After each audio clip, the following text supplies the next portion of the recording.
Guys सोचो एक ऐसी जगह जहाँ बीचेस मालदीव्स जैसे, जंगल अमेज़न जितने घने, वाइल्ड लाइफ अफ्रीका वाली और रोड्स तो एकदम यूरोप जितने क्लीन। लेकिन ट्विस्ट ये है, यहाँ की गलियों में आपको सुनाई दे सकती है हिंदी, बैंक्स में मिलेगा बैंक ऑफ बड़ौदा, पेट्रोल डलवाओगे इंडियन ऑयल से, और लोग तो बिल्कुल अपने जैसे विद 48% हिंदू पॉपुलेशन। तो गाइस गेस करो ये कौन सा अफ्रीकन कंट्री है जो लगता है पैराडाइज, फील देता है इंडिया वाली, और नाम है Mauritius. Welcome to our channel. मैं हूँ नितिन और मैं प्रियंका, और ये है हमारी छोटू सी Ira. This is our 3-part Mauritius series जहाँ हम कवर करेंगे food, places, itinerary, budget, basically everything you need to know about Mauritius. ये है सीरीज़ का पहला एपिसोड जिसमें हम आपको बताएंगे about Mauritius and preparations you need to do for Mauritius. Mauritius एक छोटा सा आइलैंड कंट्री है इंडियन ओशन में, मेडागास्कर के ईस्ट में। वॉल्केनिक आइलैंड होने की वजह से आपको यहाँ पे मिलेंगे माउंटेन्स एंड लगून्स, बेसिकली एक ट्रॉपिकल पैराडाइज। ये देश एक काफ़ी इंटरेस्टिंग हिस्ट्री भी रखता है। इंडिया की ही तरह पहले यहाँ पे डच आए, फिर फ्रेंच और आखिर में आए ब्रिटिश। 1968 में मिली मॉरिशस को आज़ादी और शुरुआत हुई एक वेलकमिंग एंड मल्टीकल्चरल कंट्री की।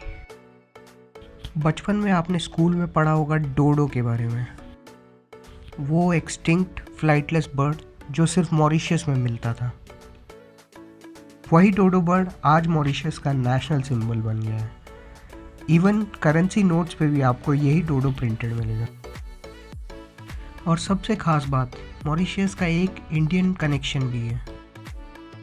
1800s में इंडेंचर्ड लेबर के थ्रू इंडियंस यहाँ पे आए, जिसकी वजह से आज भी लगभग 50% पॉपुलेशन की एंसेस्ट्री इंडियन है। यहाँ के करंट प्राइम मिनिस्टर भी इंडियन ओरिजिन के हैं। यहाँ के लोग हमारी ही तरह हमारे फेस्टिवल्स मनाते हैं, और सबसे अच्छी बात कि आपको यहाँ पे इंडियंस के अगेंस्ट रेसिज्म बिल्कुल नहीं मिलेगा। इंडियन टूरिस्ट का नंबर बहुत कम होने के बावजूद आपको एक प्रॉपर रिस्पेक्ट मिलेगी। लैंग्वेज की बात करें तो फ्रेंच यहाँ पे सबसे ज़्यादा बोले जाने वाली लैंग्वेजेस में से एक है, जिसकी वजह से लगभग आधे जो फॉरेन टूरिस्ट हैं वो आपको फ्रांस के ही दिखेंगे। क्रियोल यहाँ की लोकल नेटिव लैंग्वेज है, और इंग्लिश भी यहाँ के लोग टूटी फूटी बोल लेते हैं। इंडियन ओरिजिन के लोग यहाँ पे थोड़ा थोड़ा हिंदी समझते भी हैं और बोल भी सकते हैं। ड्राइविंग की बात करें तो इंडिया के जैसे ही यहाँ पर लेफ़्ट साइड में ड्राइव होती है। रोड्स बहुत स्मूथ है, इसीलिए मॉरिशस सेल्फ ड्राइव ट्रैवलर्स के लिए परफेक्ट जगह है। तो चलिए अब बात करते हैं कि प्लानिंग के लिए आपको क्या क्या चीज़ ध्यान रखनी होगी। सबसे पहली चीज़ वीज़ा। अगर आप इंडियन पासपोर्ट होल्डर हैं तो आपको वीज़ा के लिए टेंशन लेने की बिल्कुल भी ज़रूरत नहीं है। आप सिर्फ फ़्लाइट बुक करिए, पैकिंग करिए, पासपोर्ट रखिए और निकल जाइए मॉरिशस के लिए। इंडियंस को मिलता है visa on arrival absolutely free for 60 days. लेकिन हाँ, कुछ डॉक्यूमेंट्स रेडी रखना बहुत ज़रूरी है। Valid return tickets, hotel booking and sufficient funds का प्रूफ। नॉर्मली इमिग्रेशन पे कोई भी स्ट्रिक्ट चेकिंग नहीं होती है, but to be on the safe side ये सब आप रख लीजिए। अराइवल पे जनरली आपको एक चेकलिस्ट फिल करनी होती है, जो कि हम आपको लिंक दे देंगे और रिकमेंड करेंगे कि आप यहीं से भर के जाएँ ताकि आपका टाइम वेस्ट ना हो। हम जब गए थे तो इमिग्रेशन प्रोसेस बहुत ही स्मूथ हुआ। ऑफिसर्स बहुत ही फ्रेंडली थे और कोई भी अननेसेसरी क्वेश्चंस उन्होंने हमसे नहीं पूछे। बट हाँ, इमिग्रेशन की लाइंस बहुत लंबी हो सकती है। हमारी फ़्लाइट की टाइमिंग 2-3 अलग फ़्लाइट से अलाइन हो गई थी, जिसकी वजह से हमें 30 मिनट्स जैसा लाइन में वेट करना पड़ा। तो चलिए अब जानते हैं मॉरिशस जाने का best time. Mauritius southern hemisphere में है। यहाँ के वेदर साइकिल्स नॉर्दर्न हेमिस्फीयर के उल्टे होते हैं। मतलब जब इंडिया में दिसंबर में ठंड का टाइम होता है, मॉरिशस में वो पीक समर्स का टाइम होता है। बट पीक समर्स सुन के आप डरिए मत, क्योंकि विंटर हो या समर यहाँ का टेम्परेचर हमेशा 18 degree Celsius to 33 degree Celsius के बीच में ही रहता है, तो आपको ना ही कभी ज़्यादा ठंड लगेगी ना गर्मी। अक्टूबर टू अप्रैल जनरली यहाँ घूमने का बेस्ट टाइम माना जाता है, क्योंकि इन मंथ्स का वेदर घूमने के लिए बेस्ट वेदर होता है। प्रो टिप, मॉरिशस में ट्रॉपिकल शावर्स कभी भी आ सकते हैं, इसीलिए एक अम्ब्रेला या रेन जैकेट पैक करना ना भूलें। तो चलिए अभी जानते हैं फ़्लाइट्स एंड अराइवल के बारे में। India to Mauritius directly connect करने वाली फ़्लाइट्स बहुत लिमिटेड हैं। सबसे कॉमन है Air Mauritius, Air India and IndiGo. ये एयरलाइंस दिल्ली और मुंबई से डायरेक्ट फ़्लाइट्स प्रोवाइड करते हैं। बाकी सिटीज़ से अगर आप जाने का सोच रहे हैं तो आपको कनेक्टिंग फ़्लाइट ही लेनी पड़ेगी। डायरेक्ट फ़्लाइट का अप्रॉक्स टाइमिंग 6.5 से 7 घंटे हो सकता है, और अगर आप कनेक्टिंग फ़्लाइट ले रहे हैं तो आप 10 से 12 घंटे मान के चलिए। टिकट प्राइजेस बहुत ज़्यादा सीज़न पे डिपेंड करते हैं। हमने फ़्लाइट्स दिल्ली से बहुत ही पीक सीज़न में बुक करी थी और हमें पर राउंड ट्रिप फ़्लाइट 60,000 तक की पड़ी थी। पर अगर आप एडवांस में देख कर फ़्लाइट बुक करते हैं तो आपको 30 से 40,000 तक में भी फ़्लाइट मिल सकती है। और जब आप लैंड करते हैं तो एयरपोर्ट का नाम सुनते ही आपको एक इंडियन वाइब आएगी। सर शिवू सागर रामगोलम इंटरनेशनल एयरपोर्ट। ये थे आज़ादी के बाद मॉरिशस के पहले प्रधानमंत्री। एयरपोर्ट इंडियन एयरपोर्ट्स के जैसा बड़ा नहीं है, लेकिन क्लीन एंड वेल ऑर्गेनाइज्ड है।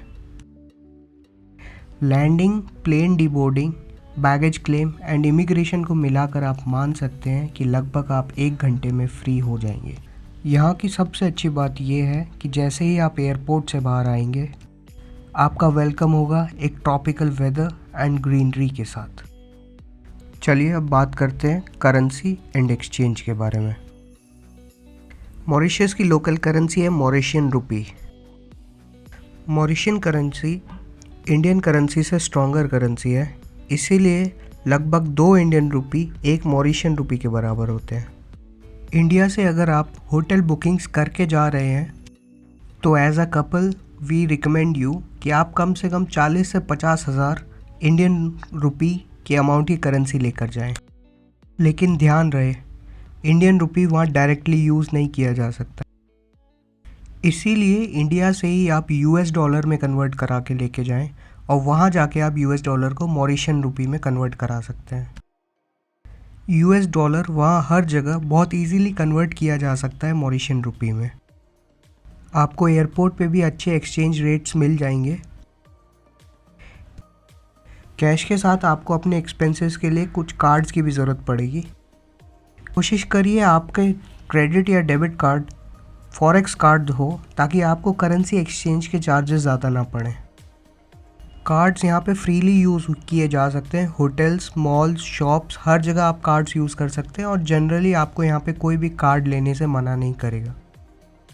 ध्यान रखिएगा कि आप जो भी कार्ड लेकर जाएं, इंडिया से ही उसमें इंटरनेशनल बैंकिंग इनेबल करके जाइएगा, क्योंकि इंडिया से बाहर निकलते ही आपकी सारी बैंकिंग ऐप्स बंद हो जाएंगी और आपके पास ऑप्शन नहीं होगा उसको इनेबल करने के लिए। हमने यूज़ किए FI एंड नियो ग्लोबल के फॉरेक्स कार्ड्स। हमारे सारे फॉरेक्स चार्जेस रिफ़ंड हो गए थे। तो कार्ड एंड कैश का कॉम्बो हमारे लिए बेस्ट था। बाकी आप अपने लिए चूज़ कर सकते हैं कि आप कैश ले जाना चाहते हैं ज़्यादा या फिर कार्ड से ही ज़्यादा पेमेंट करना चाहते हैं। तो चलिए अब बात करते हैं कि पैकिंग में आपको क्या क्या रखना है। मॉरिशस एक ट्रॉपिकल डेस्टिनेशन है, तो light cotton clothes, beach wear, sunglasses and sunscreen must है। वेदर बहुत अनप्रिडिक्टेबल है, तो एक अम्ब्रेला और जैकेट ज़रूर डाल लें। दिन में धूप, शाम को हल्की ठंड और कभी भी होने वाली बारिश के लिए आपको हमेशा रेडी रहना होगा। वेजिटेरियन लोगों के लिए एक टिप है, मॉरिशस में आपको इंडियन रेस्टोरेंट ज़रूर मिल जाएंगे जहां आप वेजिटेरियन खाना खा सकते हो, बट आपके स्टे या होटल बुकिंग पे वेजिटेरियन ऑप्शंस बहुत लिमिटेड मिलेंगे। हो सकता है ज़्यादातर जगह आपको वेजिटेरियन के नाम पे फ्रूट्स और ब्रेड ही मिले। तो ऐसे टाइम के लिए जब आप बाहर नहीं जा सकते खाना खाने के लिए और होटल में अवेलेबल वेजिटेरियन आइटम्स इनफ ना हो, तो आप पैकेज फूड या फिर रेडी टू ईट स्नैक्स ले जा सकते हैं। लेकिन ध्यान रखें कि ये आप रेडी टू ईट पैक्स या स्नैक्स को अपने चेक इन बैगेज में ही डालें। सिक्योरिटी बैग में आपको प्रॉब्लम हो सकती है। तो दोस्तों, हमने बताया आपको मॉरिशस की लोकेशन, मॉरिशस की हिस्ट्री, वीज़ा, फ्लाइट, करेंसी और पैकिंग की details and best time to travel to Mauritius. लेकिन असली मज़ा तो तब आएगा जब हम आपको घुमाएंगे मॉरिशस के beaches, national parks and unique attractions. Stay tune to see them all. Video पसंद आया तो कमेंट्स में ज़रूर बताएं and please like, share and subscribe and hit the bell icon ताकि नेक्स्ट वीडियो सबसे पहले आपके पास पहुंचे।